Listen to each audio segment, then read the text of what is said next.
Hello, I'm Edward Tart, once a Catholic priest for 5 years in the 1960s, now an atheist, which means I find no credible evidence for the existence of any God. Today is August 17th, 2012. The award-winning website friendlyatheist.com has a new posting on which this video is based. I now quote the friendly atheist Herman Mehta. Tony Nicholson, an Englishman, was paralyzed from the neck down after a stroke in 2005.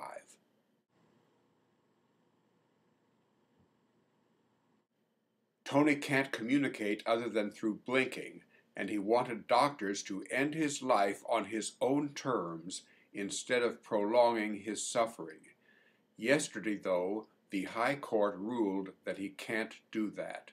If doctors let him die before it's, quote, his time, unquote, they will be prosecuted. Nicholson was devastated, and it's hard not to tear up seeing his reaction to the decision.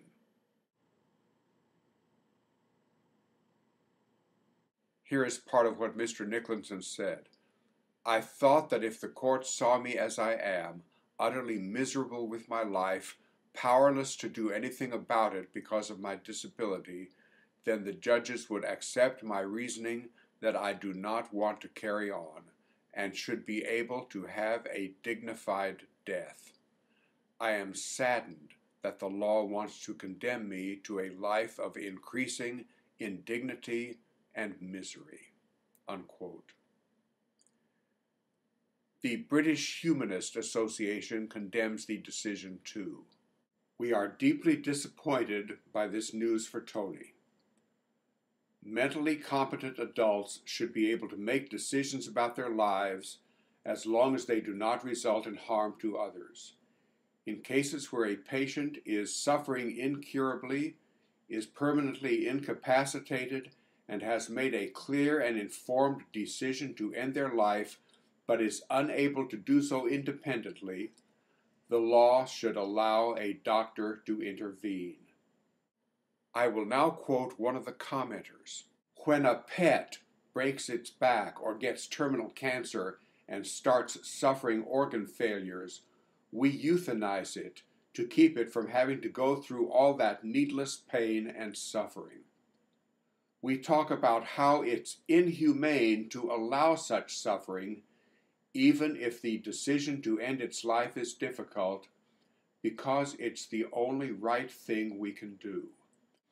Then in the same breath, we as a society will champion the cause of forcing people to live a lifetime of excruciating pain and agony with no hope of recovery, simply because people are, quote, special, unquote.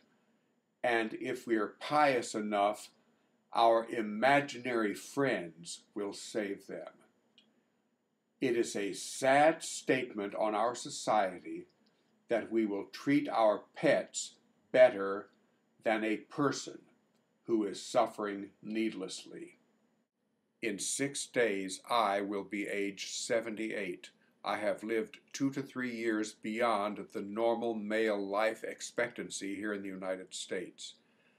I have a provision in my will on file with my primary care physician, and I have made it clear to my heirs who have promised to care for me that if I am in severe, prolonged pain, I am to be given medication to lessen the pain, even if such medication would shorten my life.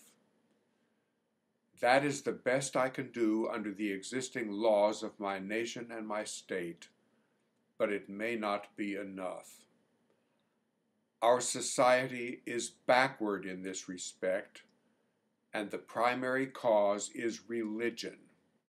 I live in Texas, in an affluent community surrounded by churches and by religious believers, surrounded by people who have many good qualities, but who at the same time are primitive, backward, faith-oriented bigots.